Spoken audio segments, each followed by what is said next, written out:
Hey y'all, I'm Kelly Moody and you're listening to the Ground Shots podcast, an audio project exploring our relationship to ecology through conversations and storytelling with farmers, herbalists, craftspeople, naturalists, artists, and more.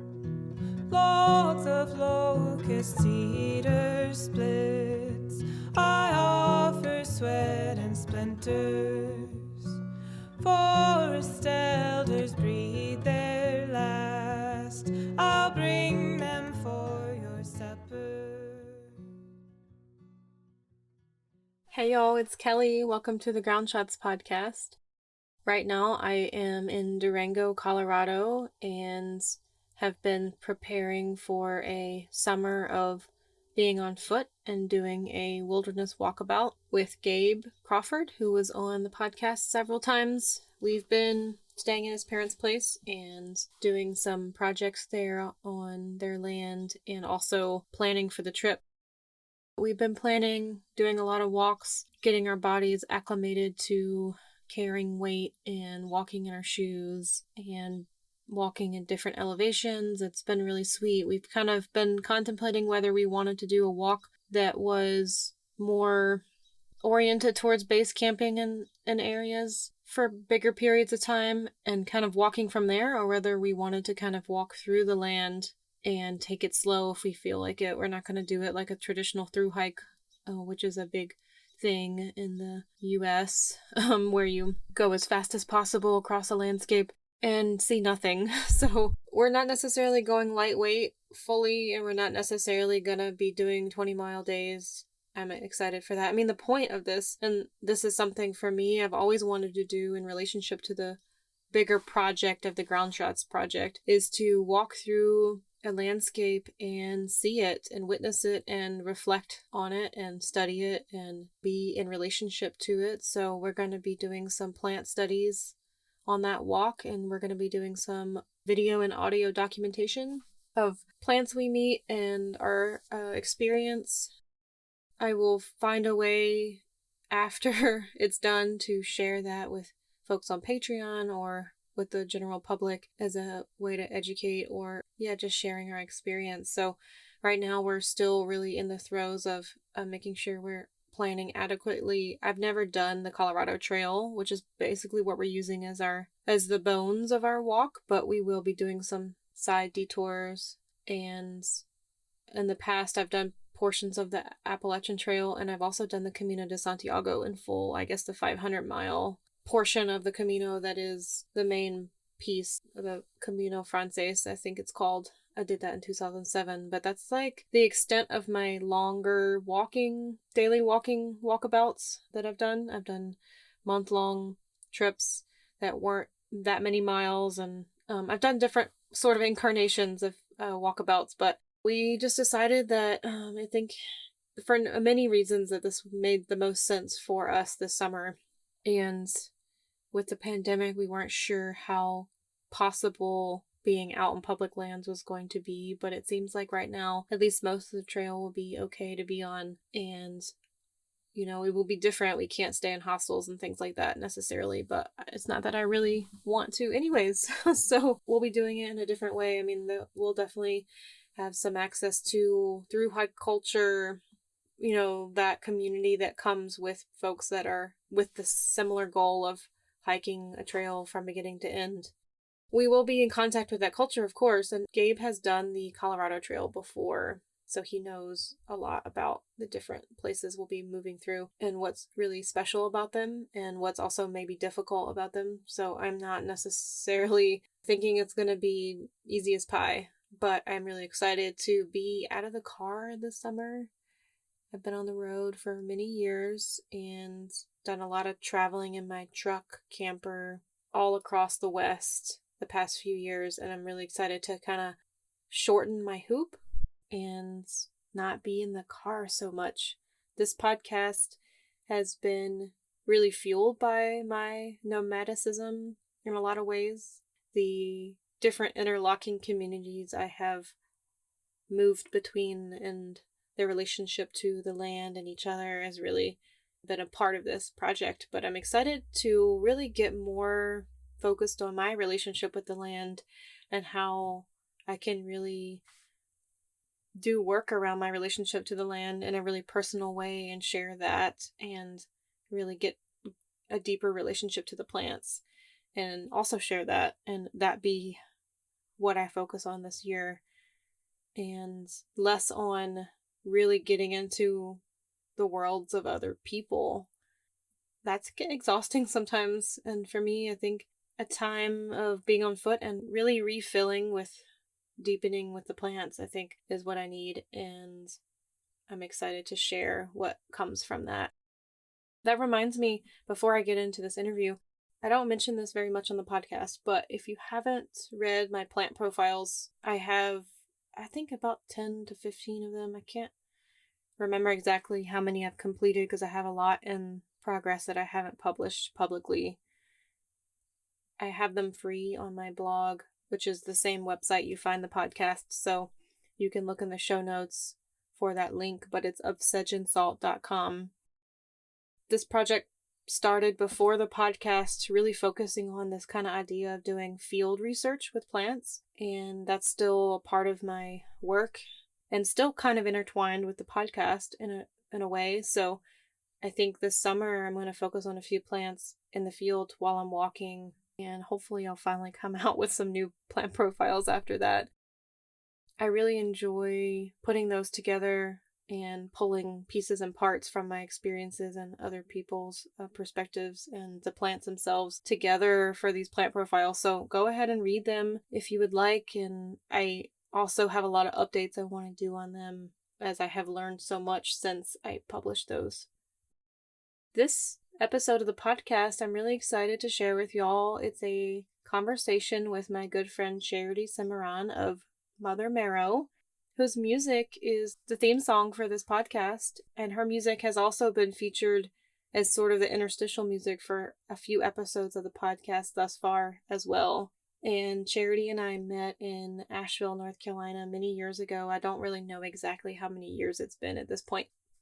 It's been a while, and we became good friends pretty quickly and even lived together at some point on a farm outside of Asheville, North Carolina. And she's someone that I've always been really inspired by and felt really appreciative of our friendship. You know, when I started this podcast, I needed some music for the theme song music, like what comes out in the beginning of the podcast is like the consistent sort of welcome to the podcast, you know? And I wanted to use music from someone I know if I could, and I just always have loved Charity's music. There's been many an evening by the campfire, whether it was on the farm we lived on together or at like a camp out or skills gathering where she played her music with her guitar or accordion, and I just always felt so entranced and soothed by her music. So I'm really glad to be able to continuously share her work with this audience here on the podcast.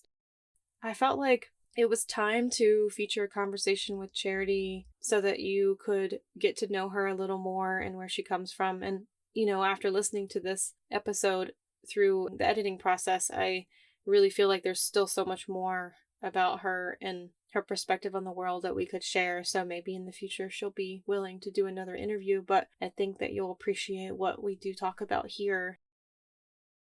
In this conversation with Charity of Mother Marrow, we talk about doing our work in the world while also having enough space of solitude for creative flow and inspiration. We speak to Charity's relationship with being connected to music and the land, and in quotes, being born into this world of music. We speak to some of Charity's personal story, her time traveling with the band Psalters around the country and Europe and Turkey, her time homesteading in rural Missouri, learning to weave, finding community in the Earthskills network, and moving to Asheville, North Carolina. Also in this podcast, Charity plays 2 new songs not on her recent new album, and they're called Regalia and Home to Self, and she talks a little bit about the inspiration behind these songs and how they came to her over time. We speak to how creativity is often a play between different elements with specific parameters, and figuring out how to make them fit together is really where the magic happens in the creative process. We speak to how craft and music creativity feel like different processes to Charity. These are two worlds that she has really dove into, making things with her hands and the land and her musical inspirations. We speak to Charity's journey with autoimmune struggles and what the illness has taught her. We speak to some of Charity's current and upcoming musical and creative projects. I'm super excited about some of the things that she's going to be doing this coming year. We talk about how artists and musicians don't often get an equal exchange for the energy that they share. So, with that, let's go ahead and get to this conversation with Charity of Mother Marrow. And I really hope you enjoy our very candid, fun, friend oriented conversation. And also hope you feel moved by the 2 new songs that she's playing in this episode for y'all. And I listen to them actually over and over on my phone when I'm making art. With that, let's go ahead and get to this episode. Happy listening, y'all. Logs of locust cedar splits, I offer sweat and splinters. Hey, Charity. Hi, Kelly. It's funny because I was thinking before this call that I usually get people to introduce themselves because often I feel like, I don't know, people know how to introduce what they do and where they live and all this and that. I was like, I probably could introduce you because I know you well enough that. Yeah, do it. I want to hear how you introduce me. And then maybe you can fill in the blanks. Okay. Let's see, you are a badass mom, musician, artist, and creative, amazing human that also who also grows beautiful gardens and makes beautiful things and lives in Asheville, North Carolina, or outside of Asheville, North Carolina, and has for a little while, but you haven't your whole life. And man, that's a funny introduction. Maybe you can continue. Tell me. Yeah, I am a creative, sensitive person who makes music and art with fibers and leather and all kinds of materials, basically anything I can get my hands on. And I'm an educator. I think that would be something I would add to the introduction, that almost everything I do, I also teach. And yeah, I am a dirt worshiper, I guess you could say. Whenever I hear those terms, I think hippie, and I don't really identify with that term for some reason, but I'm definitely like I would rather spend time with plants and people a lot of the time. That's me. Cool. It's funny too because I've known you for a while and I see you as like a people person.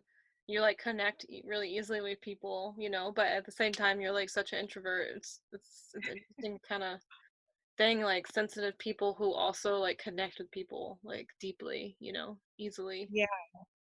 This has been a big question for me. How do I do my work in the world while still getting what I need from alone time? I realize that almost all of the work that I offer the world is very social. I'm a performer, I'm an educator. I also read tarot and Lenormand cards for clients. And once again, it's like most often it's really effective work when you're working with somebody. So I have to be social and on and having conversations and presenting myself. And I work my day job as a music and handwork teacher at a Waldorf school, and I'm around large groups of children and all of their parents every single day. But I really thrive on alone time. So I'm kind of in a funny spot right now with this our current climate with the COVID-19 quarantine self-isolation thing, that I'm actually feeling a lot more nourished when I'm spending my days kind of self-directing and without schedule and really getting to dig into my own soul and pay attention to my own voice and needs rather than kind of like pouring myself out all day to people. So it's interesting. As a creative person, I think most creative people have to be introverts to some extent because they really need to be comfortable spending time alone to pull down those threads from the ethers, and translate them into something that can be offered to the world. And then the offering aspect of it is often so social. So how do you balance those two? I still haven't figured it out yet, but I'm working on it. Mm-hmm.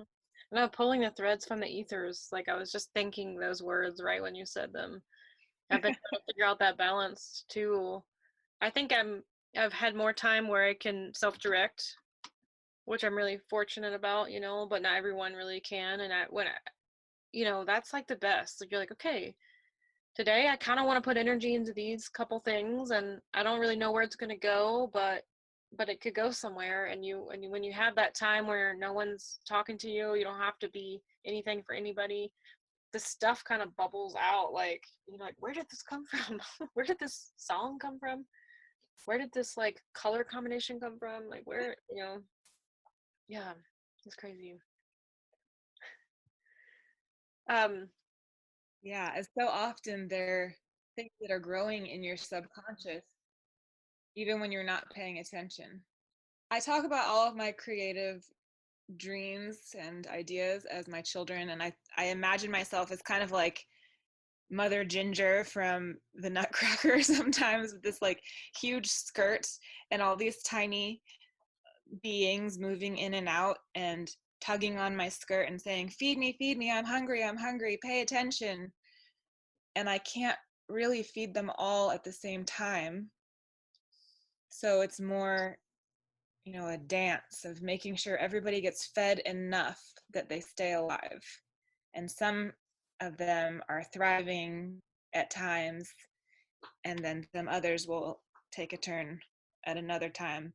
But while I'm running around being a busybody, doing whatever the other, the needs are, like going about my daily life and interacting with other people, they're still there, but they're just under my skirt. Something's happening under there, but no one can see it, including myself. I'm actually curious.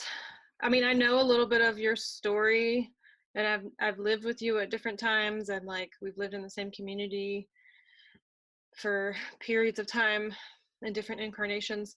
Maybe you could share a little bit with the podcast audience your journey with like music and art and creativity. I know that you've had different incarnations of like musical um realities. I just think your story is so interesting, and I know it could be a long story or it could be shorter, but and you also have had a child in all of that journey,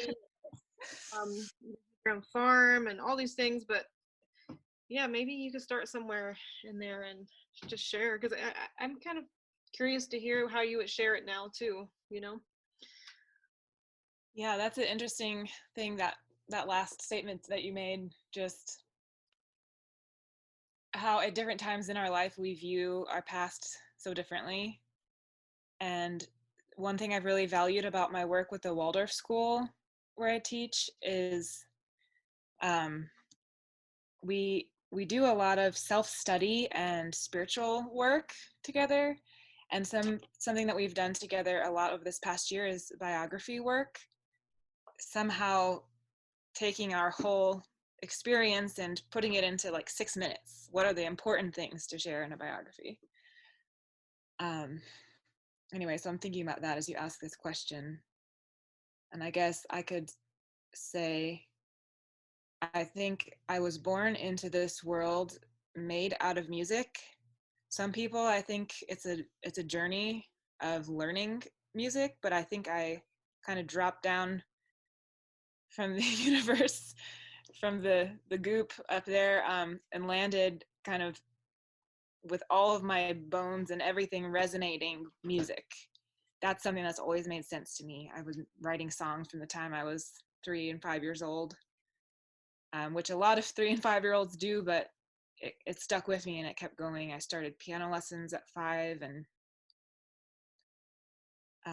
had a very active imagination, and that kind of just like carried me through most of childhood into my early high school life, and I really started getting more into visual art, and that was the path I took with my college study, was fine arts at first, and then it ended up with a degree in photography, because I thought, oh, music is something I just know, I don't have to study it. It's funny now at 36, I just took my first guitar lesson yesterday. Wow. The first time. I've been playing guitar for 20 years and I just took my first classical guitar lesson. And it was amazing how much it challenged me. But, you know, I right after college started touring with a band called the Psalters. We traveled all over the country and in other countries, Europe and Turkey. And we lived on a big black school bus in kind of intentional poverty as social activists, kind of rallying people behind a cause. It was a large band, 8 to 10 people at any given point, and we lived on the bus full time, taking breaks just to see family for holidays or something, but we didn't have like a house somewhere or houses somewhere where we lived. We just had our like little 3 by 9 boxes that we lived in, you know. But it was pretty amazing to experience that, and I met so many people and played a lot of music, really feeling that force with the group energy. And then I ended up settling down with a partner who is my daughter's dad, actually, and we homesteaded out in rural Missouri for many years, totally off the grid, like really rooted down, kind of the opposite of what I'd been doing. I had no one to play music with, no one really inspiring around me besides my husband at the time. We kind of just had each other, and I made friends with the plants and the animals of that place, the spirits of that land, and I really was fed by that. My best friends were the coyote that would be looking at me when I opened the back door of my house, or the birds singing, and I knew where they all lived, and the owls at night, like I could tell which owl had which territory, and the coyotes in their packs every night keeping us awake,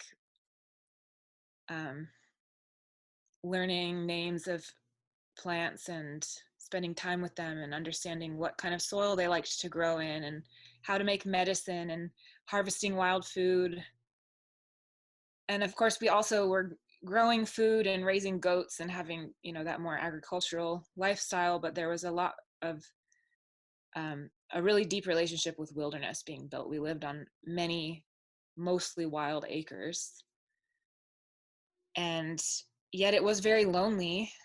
And I had a child there. I had my daughter, Lively, and raising an infant in a place where really, I mean, when I say rural Missouri, it was a town of 800 people. And we had both worked at the public school, so we knew everyone. But we were just kind of these rare birds and didn't really have any community. And I started getting really lonely and really craving creative outlet. Ended up making some dear friends there. A couple specifically. There were quite a few people, and so any of my Missouri friends who are listening to this, you know who you are. But this couple, Jack and Leanne Sowers, we really just fell in love with them. And Jack was a potter and a stone sculptor, and Leanne was a weaver. And they were both musicians. They played old-time music. She played fiddle, he played guitar. And it was just like my life felt like revitalized by these people, and I ended up learning to weave from her and kind of took off with that. And I played accordion with them with their old time music sometimes. Jack actually passed away this last summer, and so I got to go back to Missouri and spend some time there and kind of reconnect with those roots. During that time, I used Julia Cameron's book, The Artist's Way, And I kind of went through it like a daily practice and started really finding all these blocks in myself, these blocks I had around my own voice, my own personal expression. I had really lost my connection to visual art besides the practical arts, which I really had a passion for making practical things beautiful, but I didn't know how to like make an art journal anymore. I didn't take beautiful photographs anymore.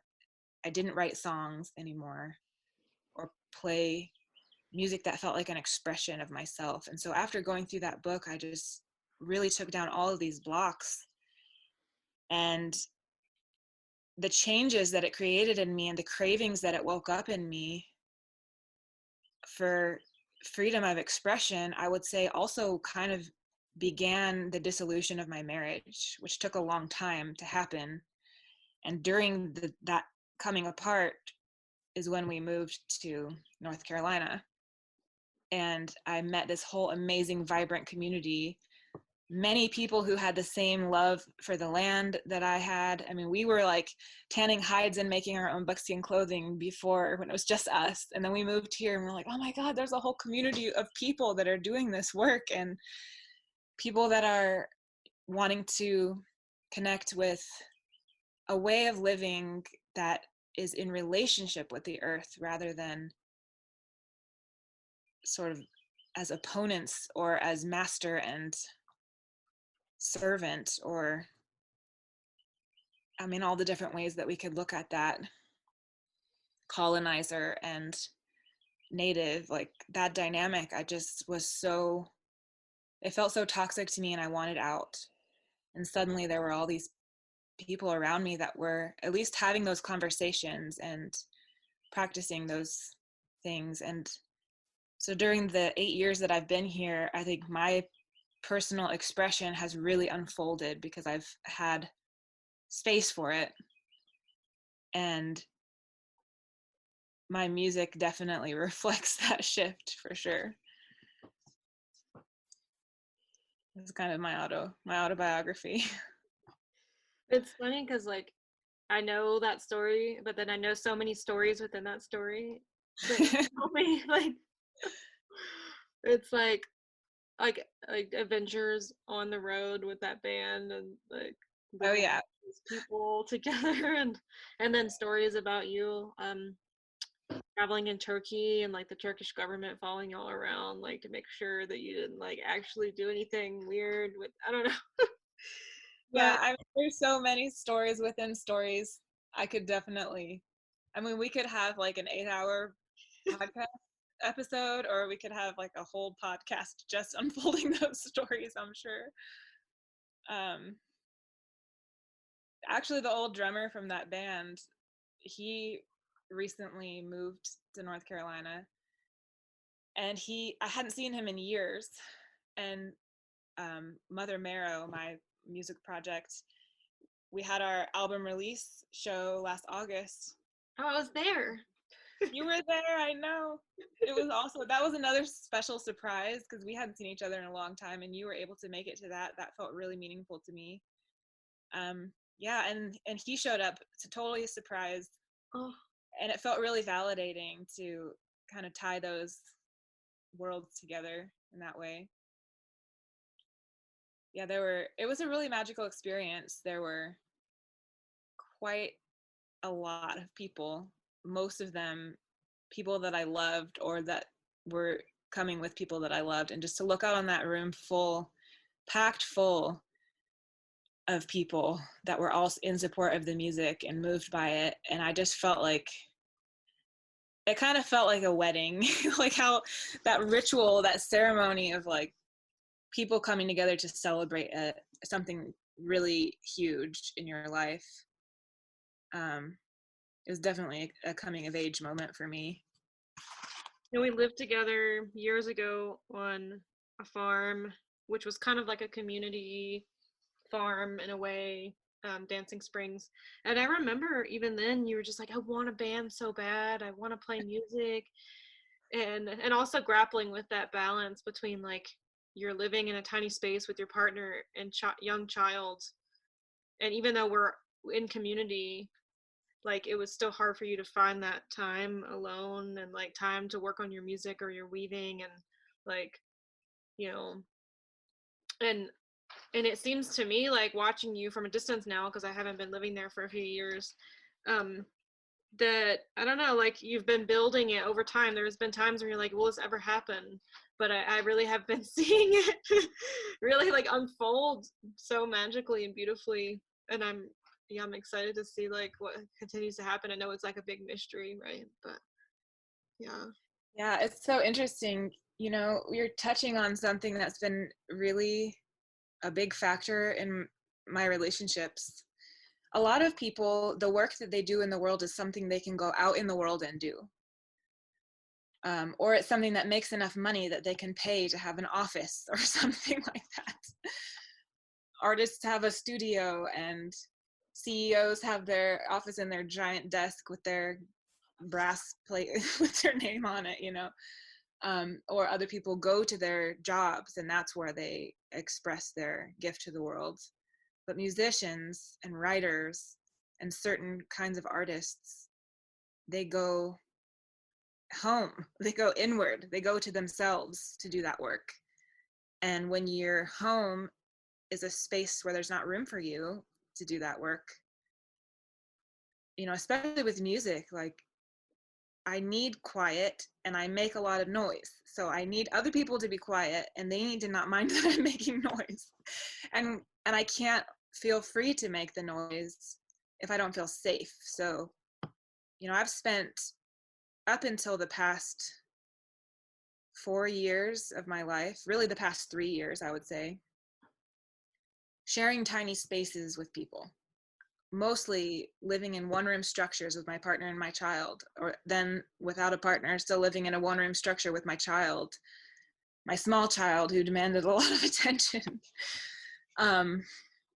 And it was really tricky to hold on to that dream even in those times. And I wouldn't say that 36 is old. I mean, I don't even know what old means anymore. When I was a kid, I would have said that 36 was old. But I think I've had this thought that if I couldn't make it as a musician by now, I'm never going to make it as a musician. I'm never going to be able to make enough money to afford the time it takes to really grow the music how I dream it to be. That's what making it looks like for me. You know, most of the time you see people like really hitting their stride with their musical careers in their like early to mid 20s, sometimes late 20s. That's kind of like the typical time period. Most of those people do not have children, or they have children after they get famous, after they get successful in some way. So yeah, it's been something that I still currently struggle with it, but I see the leaps and bounds that I've reached across, and even just having recorded music that is published now is a big deal. I feel like I can die in peace now. Definitely still have more to do, but like if I have to die right now, I would be okay with it. Whereas if I had died before that happened, I would have really felt like I was like I had made a big mistake somehow. Anyway, so that's a relief. I mean, like you are a single mom in some ways, but your ex, who's also someone I know, or is also parenting your lively, but like often the way y'all have arranged it at times has been that you are like full-time parenting your child and trying to work a full-time job to pay for like a safe space for you and lively, you know, and that alone, and not having like, you know, a bunch of support. Yeah, I mean, yeah, how do you balance between like just needing to take care of another being, you know, and creative work? Like I think and now that Lively's getting older and she's like this human, it's almost like I don't know what she's like, because I haven't really gotten to interact with her in a She's while. amazing. That's really she's, al- she's she's always just brilliant. Yeah, she's always been amazing, very like charming child. We've gone on some adventures together. But like now that she's like becoming, how old is she now? Like She's 11 now. almost a teenager. I still remember those photos that you took that day that we went out to the woods and found those giant amanitas, and she was small enough that she could kind of crouch under them. She was very small, and now she's almost as tall as me. I was like at the beginnings of Instagram, I remember. Right. Yeah, I mean, now she has her own creative work, and of course it's not the same as it will be when she is an adult, but she has a drive to create her own work, and it feels important to her, and I'm amazed. And actually, I have to say, it works really well for us right now, being just the two of us most of the time. I don't have a partner who lives with me, and I haven't had that really since her dad and I shared that. But because her and I are so alike in this way that we really love to have alone time and focus and create, she loves to draw. She's an amazing artist. She writes, she crafts, she loves to make things with her hands, and she's really passionate and dedicated and visionary. So she goes to her desk to do her work, and I go to my desk to do my work. Or I lock myself into my room and she locks herself in her room, and we kind of like do that thing. Or sometimes we'll come together and both sit at my work table and craft at the same time. Like we'll both be working on our separate projects next to each other and keeping each other company. But because we kind of have the same needs and we work at a similar speed, we just are great companions for each other. It really works well. We've even been playing music together occasionally recently. We've been working on that. That's so cool. What is she playing? What instrument? She takes violin through her school, and so we were working on this duet where she plays violin and I play nickel harpa. Oh, it was really sweet.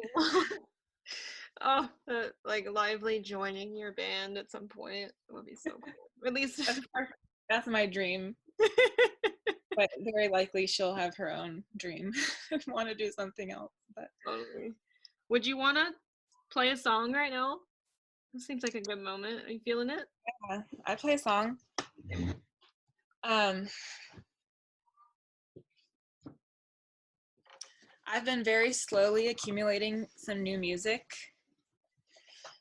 I noticed that my songwriting recently is more personal than it has been before, but less story oriented.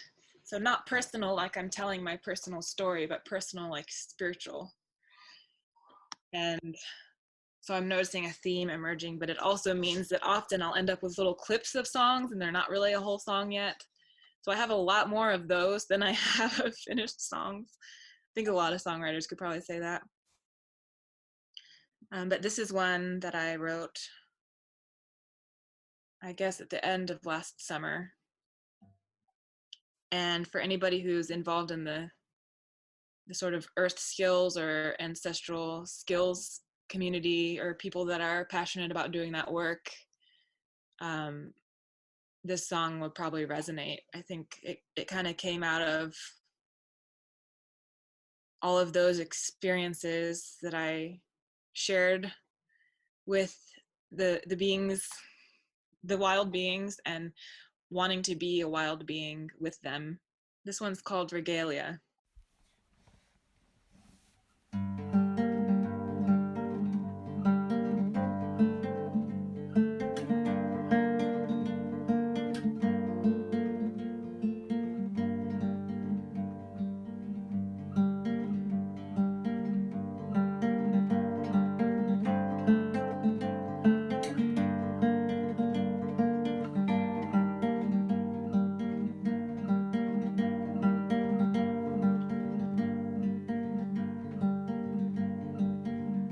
Find his body, peel his skin, scrape it soft and stretch it thin.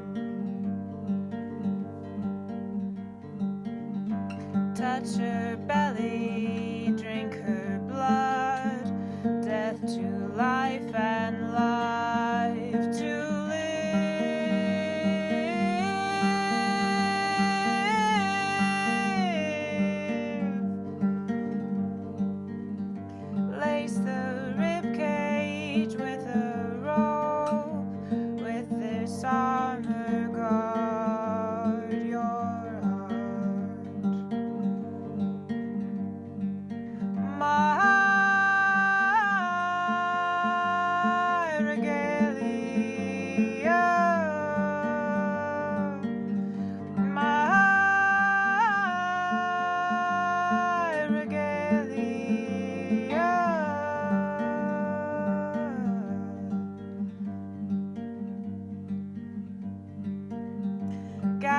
their feathers one by one, sew them tightly till it's done. Tender leaves and flaxen stems twist together by the hem.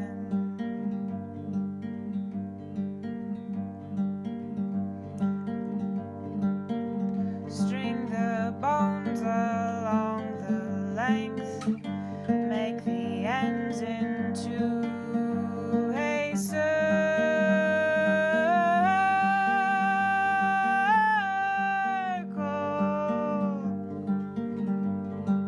My regalia,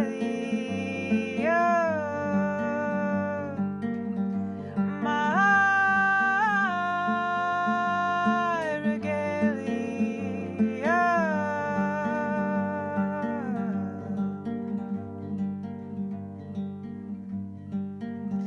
Find the seed in a mouse's nest, take a handful, leave the rest. Pluck a hair from out your head, string the seeds into a necklace.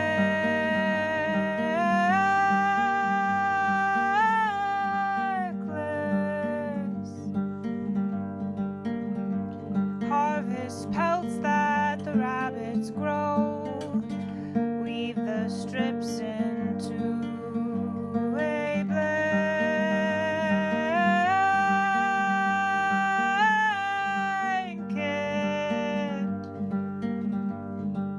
My regalia,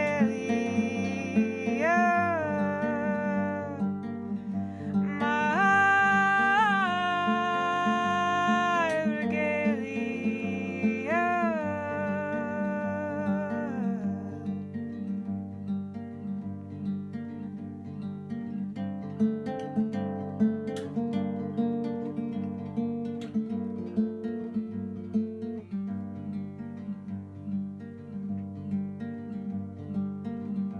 Fronds of fern and bough of pine wrap around you intertwined.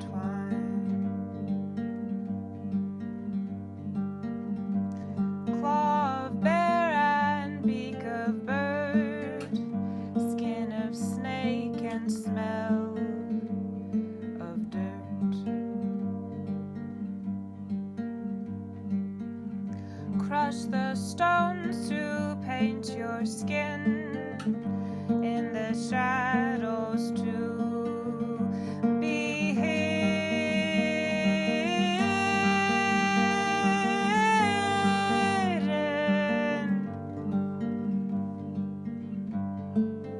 Brown speckled skin, wild land. Fine fur and feathers, weathering. Brown speckled skin, wild ling.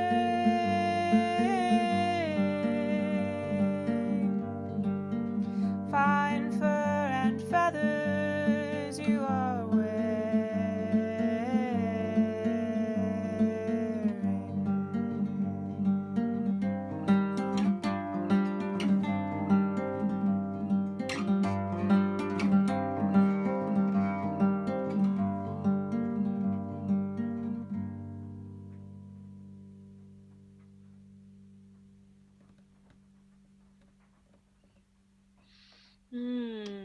That's awesome.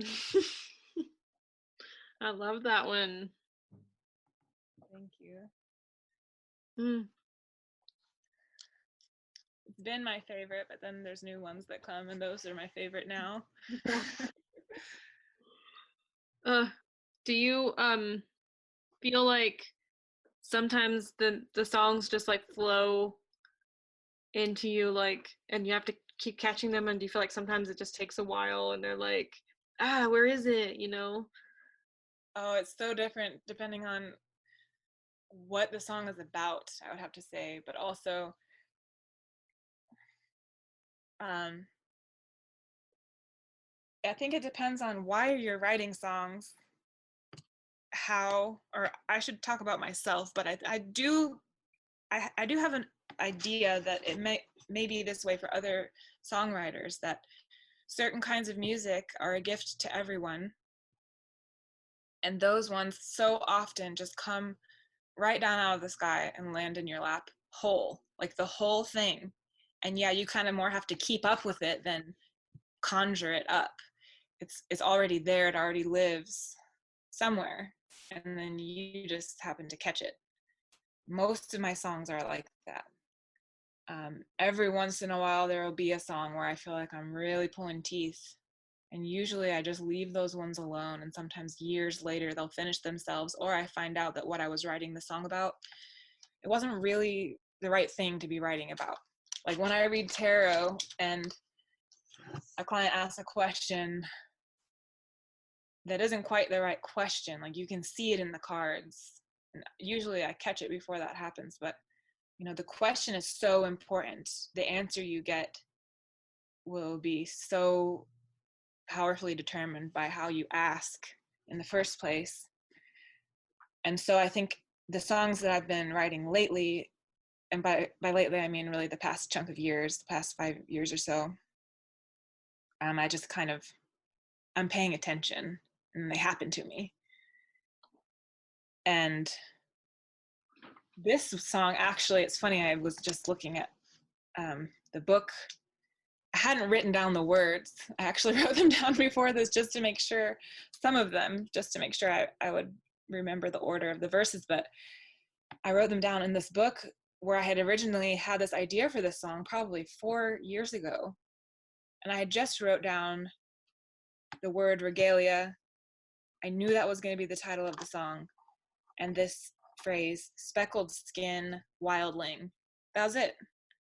And it sat there in my notebook, blank page, for 4 years. But I had this picture of this child, like naked, kind of like wild feral child, crawling across a log in the forest with the dappled sunshine kind of on their skin, and just that feeling, that the feeling I get. Actually, one of my favorite places in the world is Lake Santila, just west of here.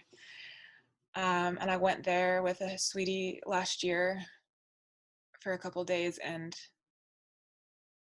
there was a moment we kind of had a little bit of a hard time, and I just realized I need to go be as like a verb unto itself, to just go be.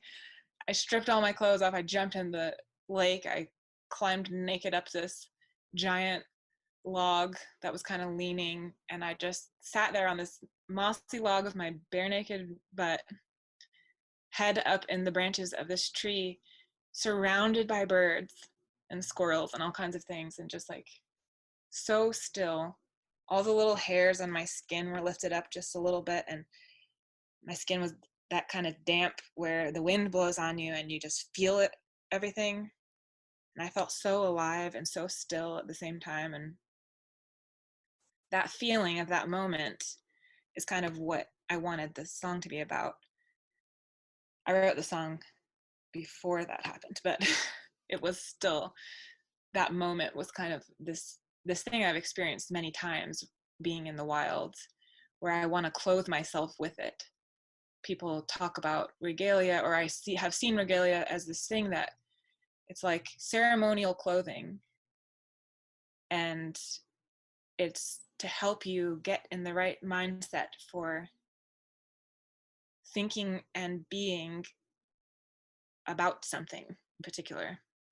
And I realized that the most sacred experiences that I've had have mostly been by myself with the wildness, or with someone very dear to me who is also just being with me in the wild.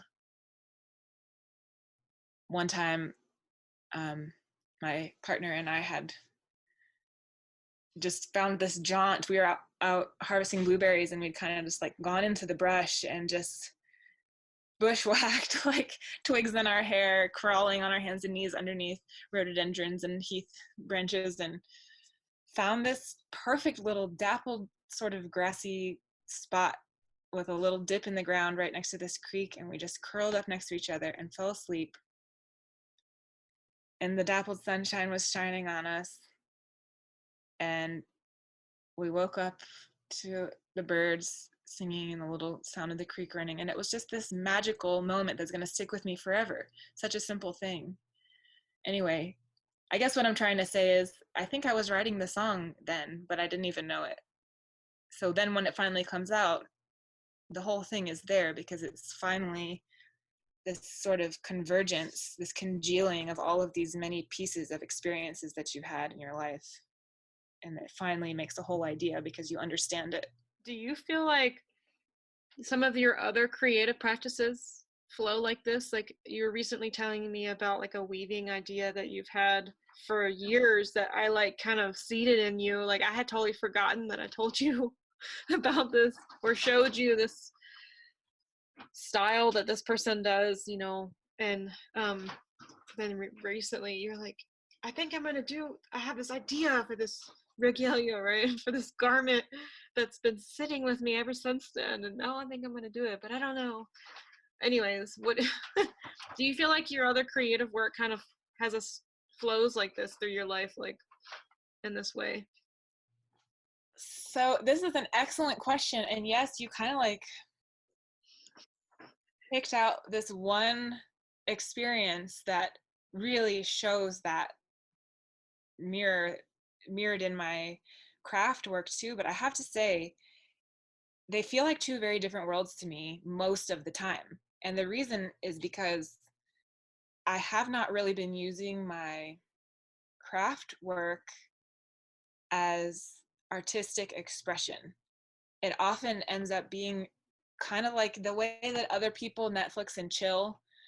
I bust ass on some craft projects. Like, you know, a few years ago, I'm going to use this as an example because I feel like it really kind of covers the basic points that I'm trying to make. But someone I know was getting married, and they hired me to make a pair of buckskin pants for their wedding.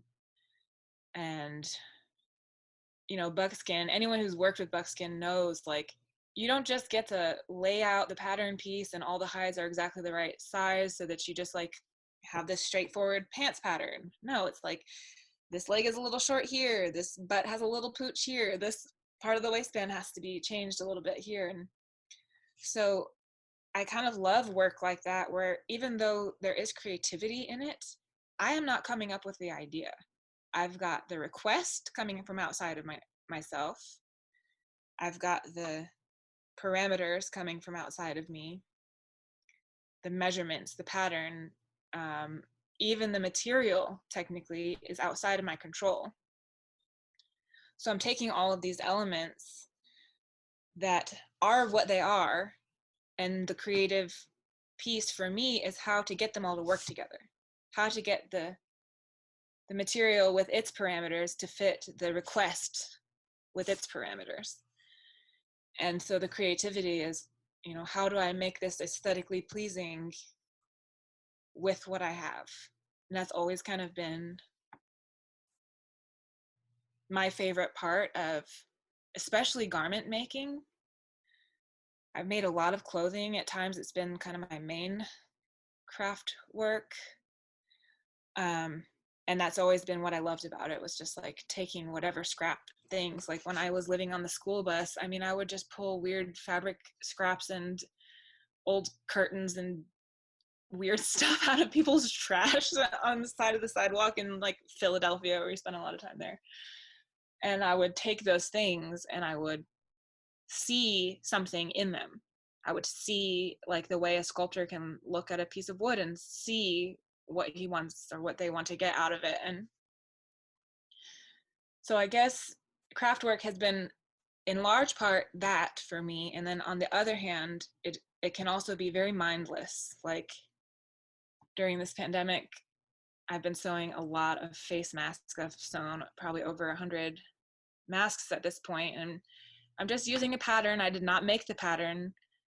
I did not pick the fabric. I'm just busting ass, and it's like really cathartic for me to do that kind of thing. But when there is craft work that requires a certain amount of idea, often I have resistance. And because I have historically, I've used my craft to make money. After I learned how to weave from my friend Leanne in Missouri, I started production weaving. Like, that was my job. I was working 70-hour weeks at my loom in my house with my toddler, just like making products to sell at markets. I wasn't really thinking like, oh, I have this amazing idea I'm going to invest a lot of time and energy into, because it didn't sell.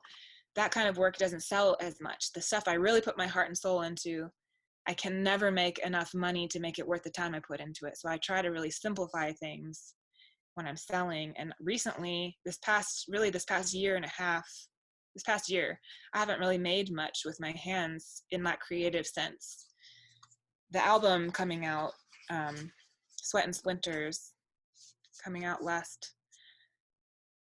end of last summer, that was kind of like the big push with my energy. And so I just kind of let the handcrafts aside. But lately I've been feeling like I'm tired of making things to sell. I'm tired of producing many of the same thing. I'm tired of taking requests and orders and making custom pieces for other people. I really want to make something for me. And so this weaving thing that you're talking about, I remember we were on a beach trip. We were on the Outer Banks, and you showed me Instagram. I'd never seen Instagram before. And I was like, oh my God, what is this? This is just a place where all the amazing people show how amazing they are. And I probably better not get on there, because I'm going to just like get down on myself for not being as amazing as all these other people. But you showed me this weaving piece, and I remember actually journaling about it, like right then in the car on the way to the beach. Like, oh my gosh, I feel so inspired. This is really hitting a nerve for me. And I still haven't yet in these past years had the time to do what was coming up for me, which was, I want to create with my craft the same way that I create with music, the same way I used to create with my hands when I was going to art school, and when I had that spaciousness to allow my vision and my idea to come out of my hands. And I think it's really easy to get into a rut, and we want to feel good at what we do. And so when there's so many things to choose from, and we could keep ourselves really busy, out of those choices, we're going to choose the things that make us feel good about ourselves most often. Music is easier for me. Music comes more naturally to me than visual art right now, just because it's what I've been doing. And so I've avoided that trial and error experience that you have to go through to come up with something that you really feel good about. And now that I'm just deciding not to worry about money and selling things, and I'm just going to make things for art's sake and for myself, it totally makes room for that trial and error. And so many times the mistakes are where the beauty is anyways. Like, you mess up something that you're trying to achieve, and then the thing that you didn't expect to happen is what you fall in love with. Or the thing like takes another avenue that you wouldn't have been brave enough to follow before, but then because it took its own direction that way, you're like, well, I guess I'm doing that. And then holy cow, like, actually this is interesting. All right, I'm gonna keep going with that. Yeah, it can just like make you be brave sometimes. Yeah, exactly. And it's risky. I mean, there's risk involved. Mostly ego risk. But I mean, I guess the past year and a half, I just want to kind of touch on what this has been for me. This past year and a half has been probably one of what I could describe as a low point in my life, even though, yes, I finally released this album and I finally have a band and, you know, all these different things that came to fruition. But there was something in my soul. I kind of like hit a wall with my soul work and some trauma work I really needed to go through, but I was resisting it. And in my resistance, I kind of just like, my whole life came to a screeching halt of, you need to take care of these things now, right now. And so this past year and a half has mostly been, my creative work has really been me. You know, I've had a lot of physical health, mental health, emotional and spiritual work to do, and finding my path with that, finding personal practice and just depth of self connection that has really served me. And I feel much more empowered now to go into those creative realms, because I think I couldn't go deep enough to get what I wanted out of it, because I was trying to compartmentalize some darker, or I don't even want to say darker, but just like harder to acknowledge parts of myself.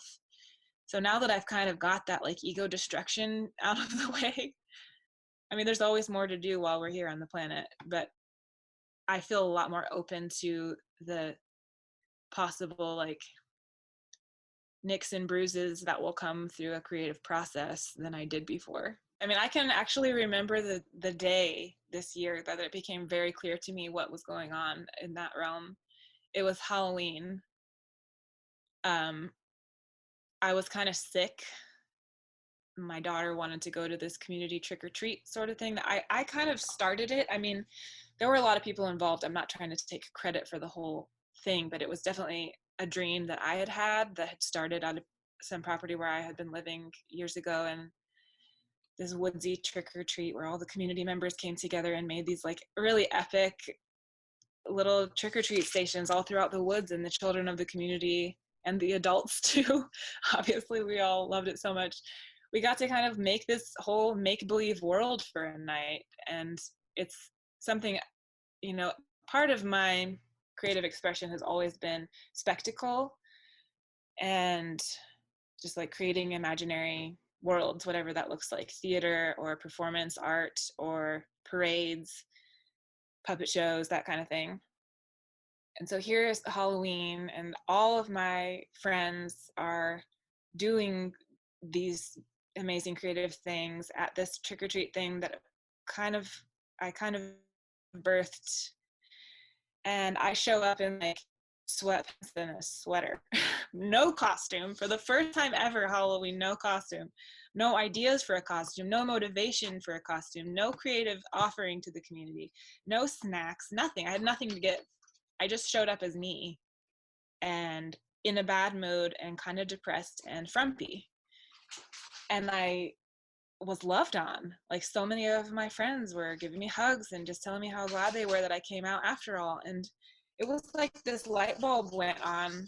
So yeah, I received love from my friends for just showing up as myself, and myself unidentified with the work that I do, with the outfit I was wearing, with the entertainment that I bring, or the food that I bring, whatever. I had no offerings. I had nothing to give.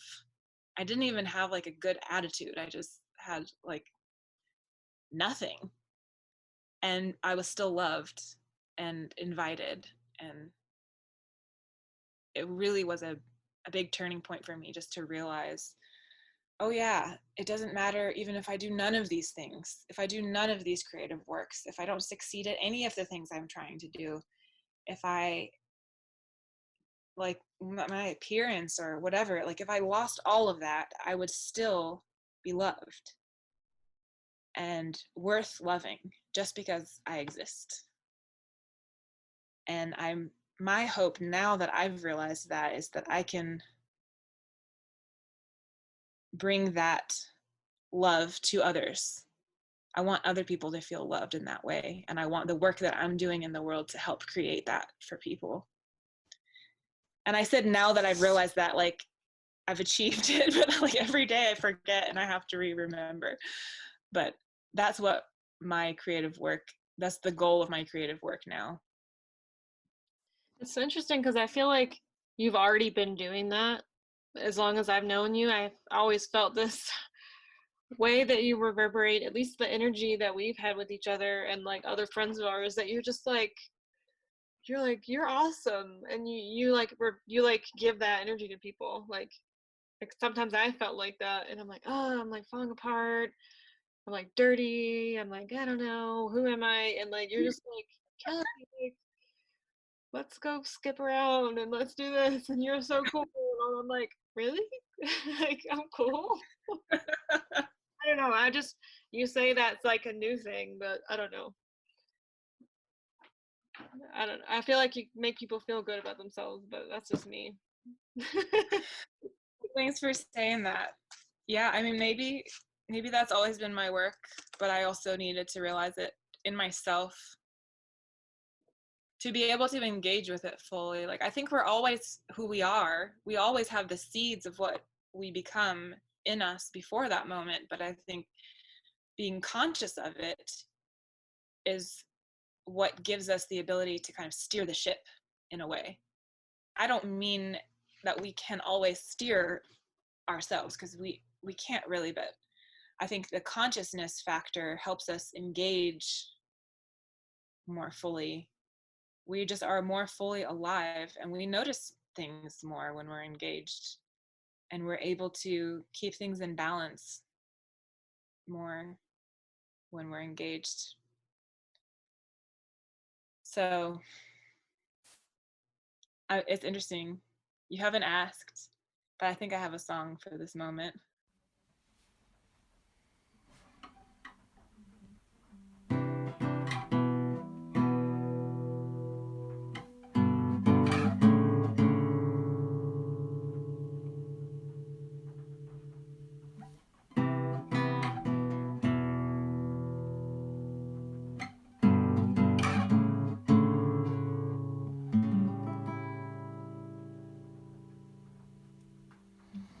I come home to you. I come home to you. Inside of me. Inside of me.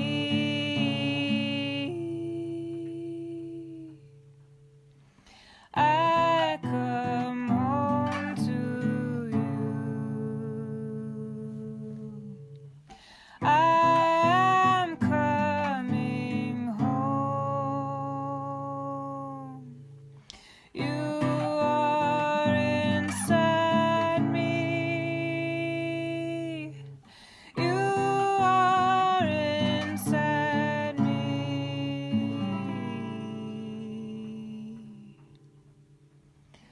When I come to you, I am coming home. I come home to me inside of you.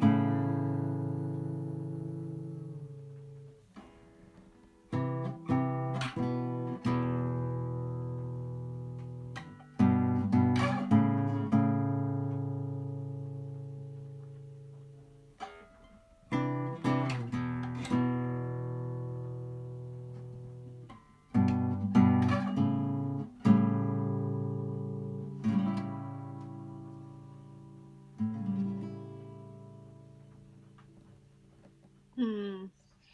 I love that one, and like the kind of dissonant, um I don't know, there's something like deep and spiritual and like connected about that one. I don't know. Connected. Yeah, that feels accurate. Yeah, I think that song is a love song. It might actually be the first love song I've ever written. That one's a new one, and it's not, maybe not finished. I don't know if it's finished or not, so I'm not going to be shy to share it, because if I change it, I change it. But yeah, I just wrote that last week, and I don't know that I've ever written just a straight up love song before. Like usually it's a love song with a twist of like, ow, that hurts, kind of like heartache thing, or like very spiritual. So it's not really about love, although everything is about love. I kind of have this theory like all songs are about love.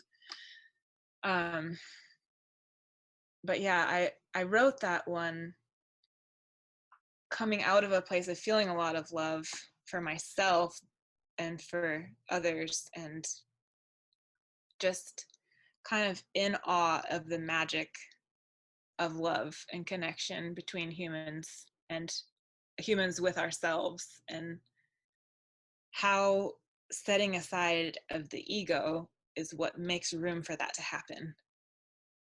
Anyway, it just feels pretty amazing to connect like that.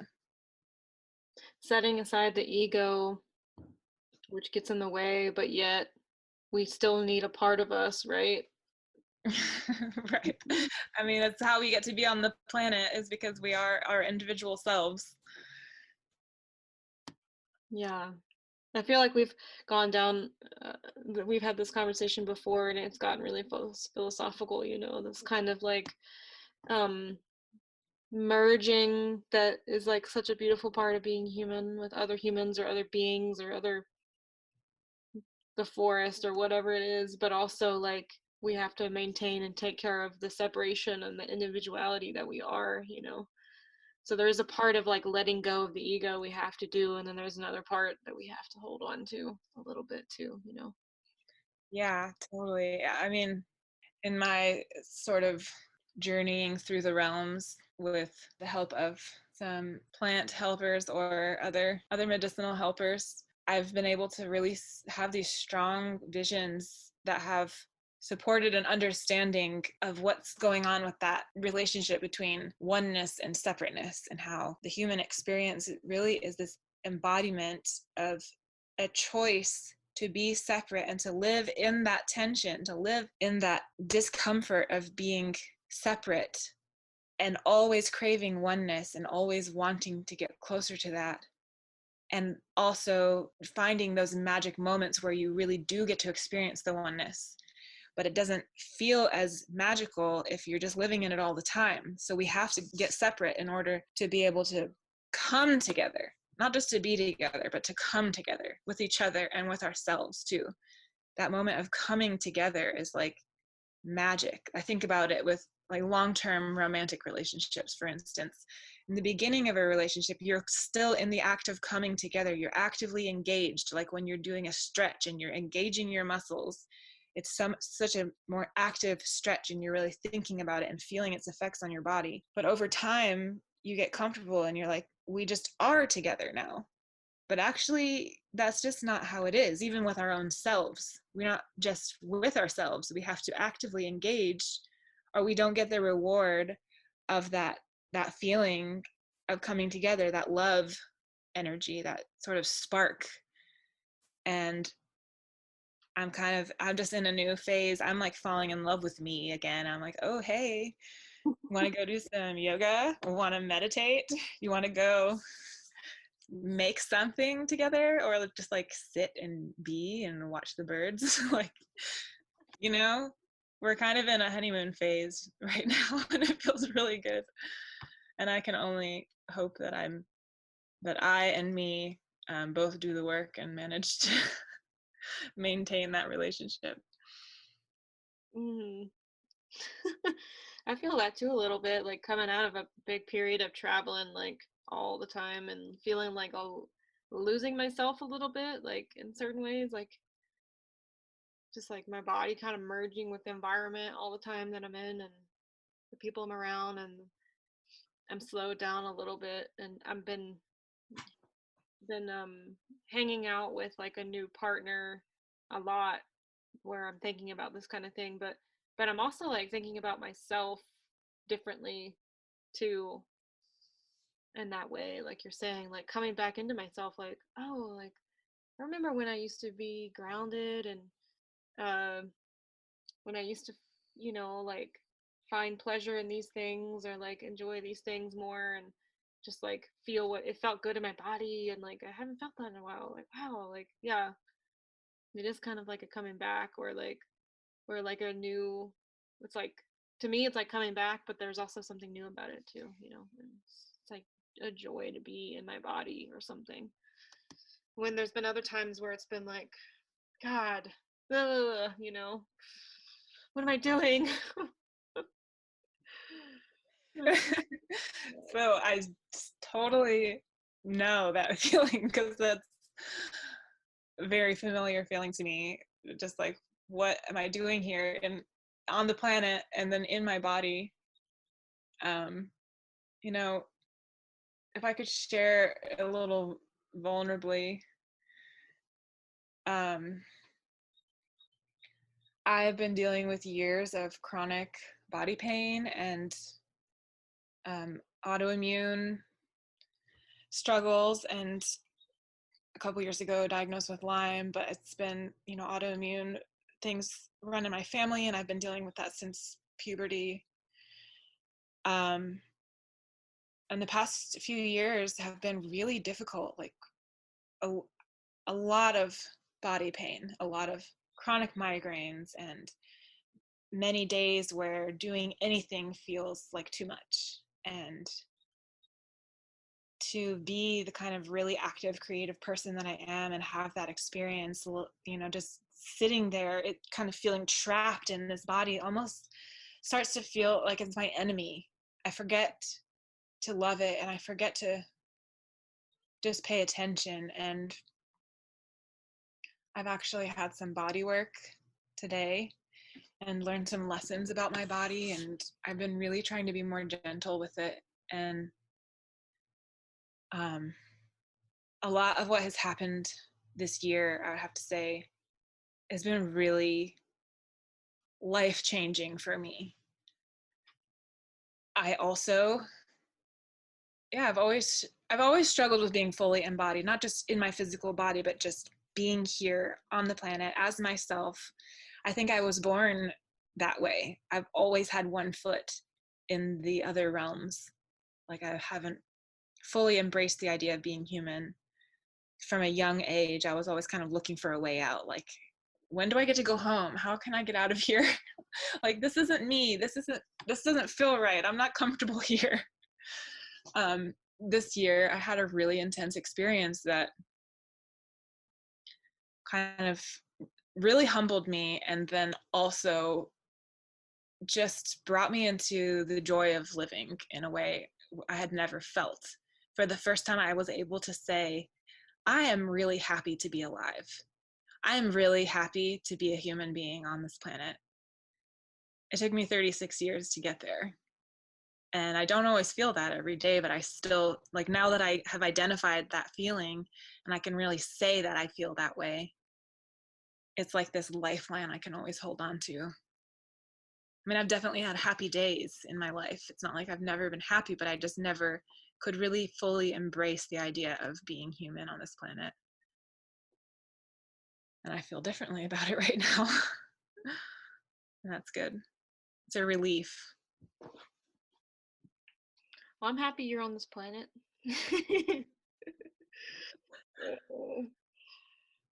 Yeah, man, to work, being human, we have this chance in this incarnation to do something with it, and to lessen all of it, even the parts that are really hard, with lots of suffering. You come out the other side and you're like glowing, like, oh, did that just happen?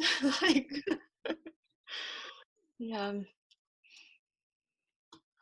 Well, I'm curious, um, what your music thoughts and plans and dreams are coming up here real soon. Like, I've wondered, like, you've done a little touring the past couple years, mainly in the summer when you're not teaching school and having to do the day job. But do you have any plans to put out new music and tour further than the South by chance? Okay, this is a great question. It's also the question that hate the most so far. I mean, not just from you, but also in myself, because I've been asking myself this question. Things around that feel really hard right now. First of all, yes, summer is when I usually tour. And this year, I was really struggling with trying to plan a tour. And some of that has to do with how our album release tour unfolded. Basically, it just came apart at the seams, and we have like the truck broke down and it ended up costing us a lot of money. We ended up only playing, I think, 2 of the shows that were on the tour. And also, it was a lot of work. A lot of work. I've planned tours before, but solo tours where I wasn't really worried about other people's needs. It was a lot of work, and I didn't really get a lot of response. So I've had to kind of back up and think, like, how can this work? How can I make a tour that actually happens? Like, what are the venues and the people that I can connect with where it can actually follow through? And I feel like, way more interested in doing like house shows and community, like intentional communities and that sort of thing. But that takes a lot of networking, it takes knowing the right people. And during the school year, which is when most people are planning a summer tour, my mind and my time are so occupied with my job and with parenting, and I just don't even know how to envision that. And this season I was just feeling like such a failure, like I haven't even started planning a tour yet. And then the pandemic began its unfolding before us, this beautiful, terrible flower that it is, like continues to blossom and open. And I realized, the way that my visioning works, like if I can imagine something, if I can see it in my mind's eye, then I can make it happen. And I just wasn't seeing this tour, and I couldn't figure out why. And then as the pandemic unfolded, I started to understand why. And at this point, I think most musicians are kind of on like standby. We don't really know like how to go about planning a tour, because we don't really know what the boundaries are going to be, like how large of groups can we have, and when can we, and what states are going to be open and what states aren't going to be open. And it's all such a crapshoot at this point. It feels really hard to take steps forward. But I'm starting to feel a little bit of a spark of motivation around that now. So I'm going to hopefully, move in that direction. And it's possible that I'll be doing more solo music for a while, and solo touring even, just to see how that feels. And all the new music that I'm writing for the most part is really solo music. It's interesting because I wanted a band so badly to have that feeling of like celebration and doing it together, and it was really, really validating. But the music that I'm writing now is much more personal and feels more solo. So I'm not sure how it's all going to unfold, but I have almost enough songs for a new album. I have to say, my sister is about to have a baby. And so my next musical project is going to be making an album of lullabies for this baby. And it's something I've been dreaming for a long time. And it's very possible that I'm going to be releasing that to the public. We'll see. We'll see how it goes. But that's an idea that I've been carrying for quite a few years, because lullabies are one of my favorite forms of music. Probably mostly covers. We'll see what happens. Those are my big dreams. Yeah, I can see like, even if, I don't know, like, yeah, how can you possibly plan a tour right now with the situation? Like, it's so confusing, like what we're even supposed to be doing even right now, much less what we could be or should be doing in like August, July and August, it's like, Yeah, so it's so why put, yeah, why put energy into it at this point when it's still very uncertain? I mean, everything in life can be considered uncertain in some ways, right? I mean, but In this case, it's like asking us to focus on what we can do right in front of us that's certain, you know. And that's kind of a relief in some ways, you know.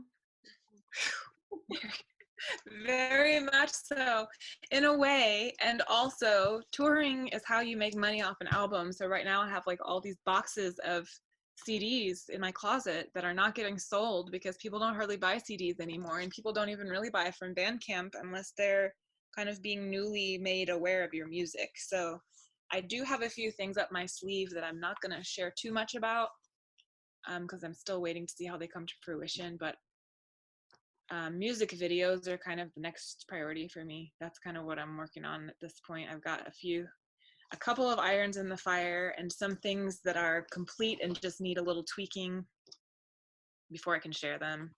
I always thought you would make really cool music videos. Like when I'm listening to your music, sometimes I have so much amazing visual stuff going on, and I'm like, God, you could just do such crazy ethereal, like puppetry, shadow trees and fairies, like. Ooh. Maybe you're reading my mind because that might be what's on its way to us. Yeah, I think I am. Very slowly, though. Yeah, because it's like a medium you can work with and hold and like share beyond the physical bounds of like sitting in this house show or like Yeah. a venue or something, you know. Yeah, very much so. And I have to say, one of the things I've been looking forward to shifting about the way that I've been doing music this past year. Really, one of my favorite ways to perform has always been sitting around a campfire, not just with friends, but at gatherings and different environments where I'm really offering it to a wider audience, but in that sort of container, the circle. It's not one person up on a stage and everyone else down below, but we're all involved in some way, making music and telling stories that involve people, asking questions, getting the audience to participate. That feels super important to me. I view a musical set as like a ritual, and I don't think that rituals do much good unless everyone is participating. We're creating a magic spell, weaving our energies together. The tricky thing as a musician is that so often in environments like that, your music is seen as a free gift, and is very rarely is there an equal energetic exchange. Performers and artists give so much energy for free all the time.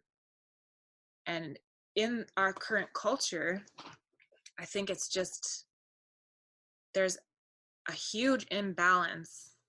I mean, super famous pop stars make a lot of money, but that's not the same thing as what I'm talking about.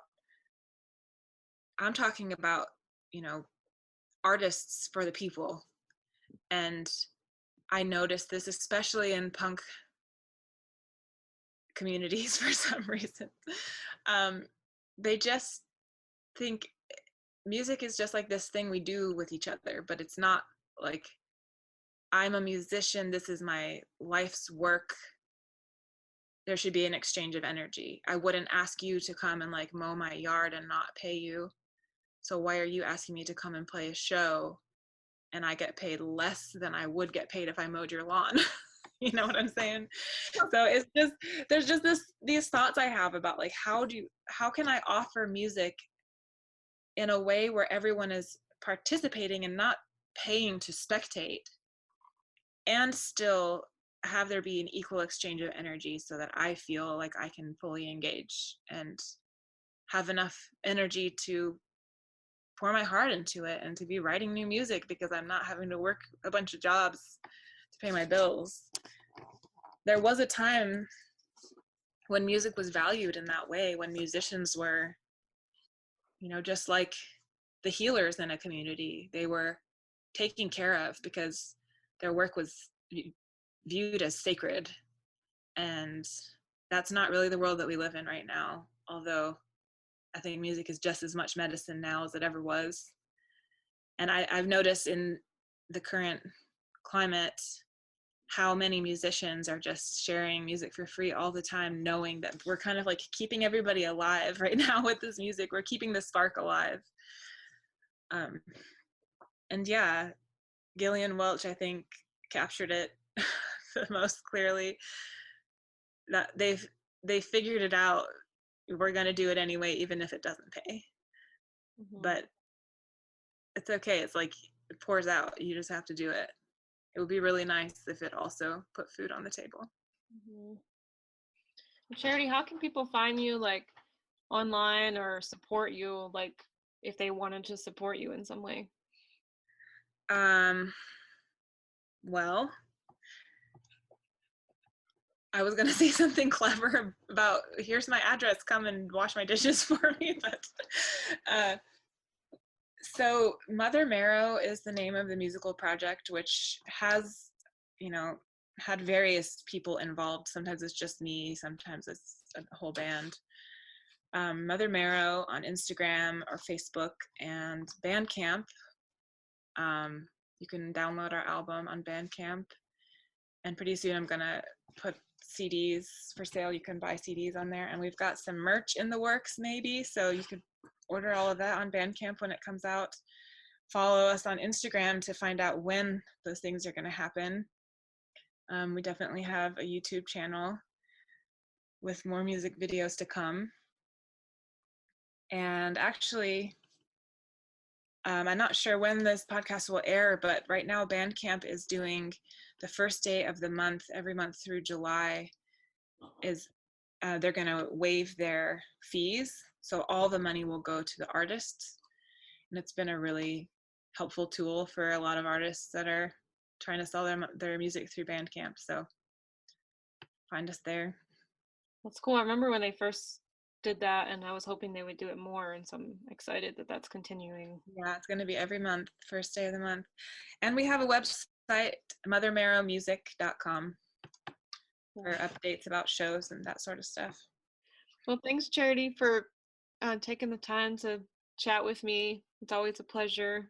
I'm excited to hear what new music and new work you put out. I'm excited about this surprise secret maybe thing that you're gonna do too, and yeah, I'm excited to see what that is. It's definitely in the works, but I'm not ready to talk about it yet. Well, thank you so much for inviting me to do this. It's been really fun. Also, just talking with you is always good for me. Yeah. All right. Thanks, Charity. Thanks, Kelly. Bye. Bye. Hey, y'all. You just listened to a conversation with Charity Cimarron of Mother Marrow.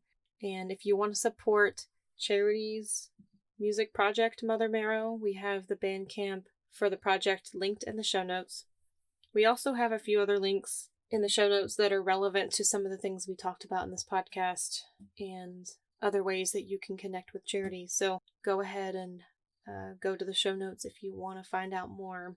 And with that, let's finish this episode. And yeah, again, thank you for listening. And until next time, y'all. This episode of the Groundshots podcast was produced by Opia Creative. Our music is by Mother Marrow. If you'd like to help us continue to make this audio project a reality, consider becoming a monthly supporter on our Patreon page at patreon.com/ofsedgeandsalt, where we have rewards like entry into patron-only giveaways, additional audio interviews, extra educational content, and much more. You can also share our work and give us a review on iTunes. Visit our website at ofsedgeandsalt.com to see what else we're up to and a log of our episodes when they come out. Check out our show notes for information about how to find us and our guests. Until next time, y'all, thanks for listening.